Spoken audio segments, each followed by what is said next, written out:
आगे जाके देखते हैं, खेल समाप्त होने पर कुछ बच्चों द्वारा जोकर को धन्यवाद कहने पर वह फूला नहीं समाया। अभी देखो, इस जोकर का काम क्या है? अपनी जान पर खेलकर वो कलाबाजियां दिखाता है, विविध प्रकार के अभिनय करके सभी को हंसाता है और सभी का मनोरंजन करता है। तो जब इसका वो खेल समाप्त होता है, यहाँ पर समाप्त शब्द का अर्थ है अंत होता है, तो सभी बच्चे उसे क्या करते हैं? धन्यवाद देते हैं, उसका अपने मनोरंजन के लिए शुक्रिया अदा करते हैं। तो यहाँ पर फूला नहीं समाना यानी अत्यधिक खुश होना। तो सभी के धन्यवाद लेकर जोकर बहुत खुश होता है। तो यहाँ पर हमने कौन सा मुहावरा सीखा? फूला न समाना, इसका अर्थ है अत्यधिक खुश होना। तो इस मुहावरे को अर्थ में कैसे प्रयोग करेंगे? उदाहरण के तौर पर, राम को 10वीं की परीक्षा में पाठशाला में सभी से अधिक अंक मिले तो वह फूला न समाया। एक बच्चे को अपनी नकल करते देखकर जोकर दंग रह गया। तो हम देखते हैं कि जोकर क्या करता है? अलग अलग प्रकार के हाव भाव अभिनय करता है और बच्चों को हंसाता है। यहाँ पर नकल शब्द का अर्थ है अनुकरण करना। तो यहाँ पर दंग रहना या इसका अर्थ है आश्चर्यचकित होना। तो इस मुहावरे को वाक्य में प्रयोग करते हुए हम देखते हैं, छोटी मीरा का सुंदर चित्र देखकर सभी दंग रह गए। पाठ में हम आगे देखते हैं, जोकर शोर मचाने वाले बच्चों को आंखें दिखा रहा था। तो अभी ये जोकर ने क्या किया? सभी का मनोरंजन कर रहा था वो, और सभी को हंसा रहा था, अपनी कुछ कर्तव्यगारी यहाँ पर वो दिखा रहा था। और उसी वक्त बच्चे क्या कर रहे थे? वहाँ पे शोर मचा रहे थे।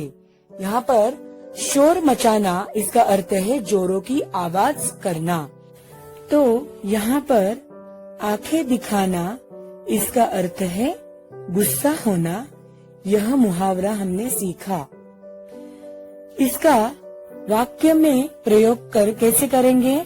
उदाहरण के तौर पर, मेरी गलत चीजों पर माँ हमेशा मुझे आंखें दिखाती है।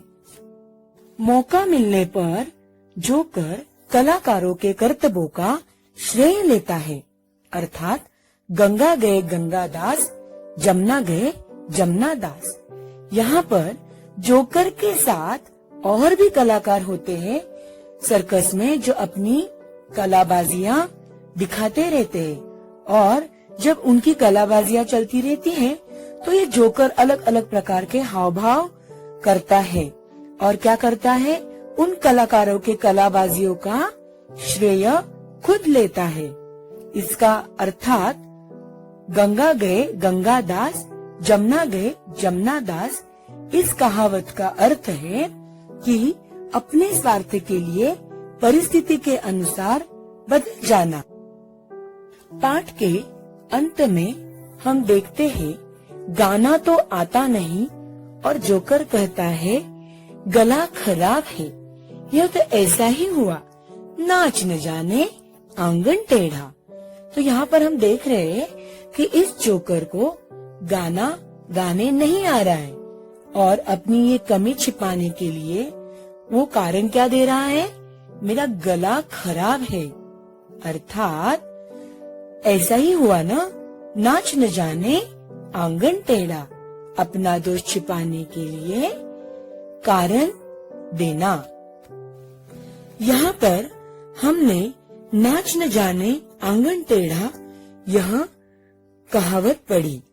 इसका अर्थ है अपना दोष छिपाने के लिए औरों में कमी दिखाना।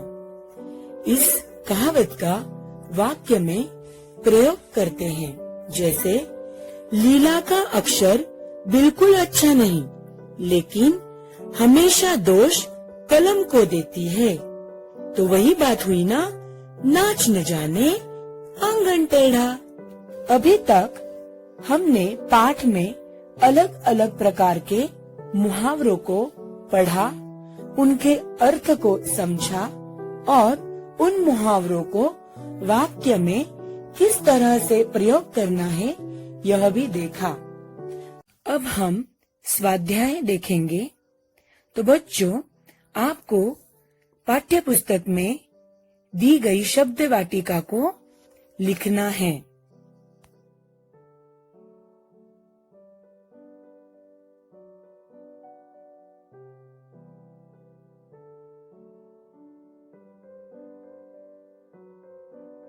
तो छात्रों, आप सभी को स्वाध्याय पढ़ना है और लिखना भी है।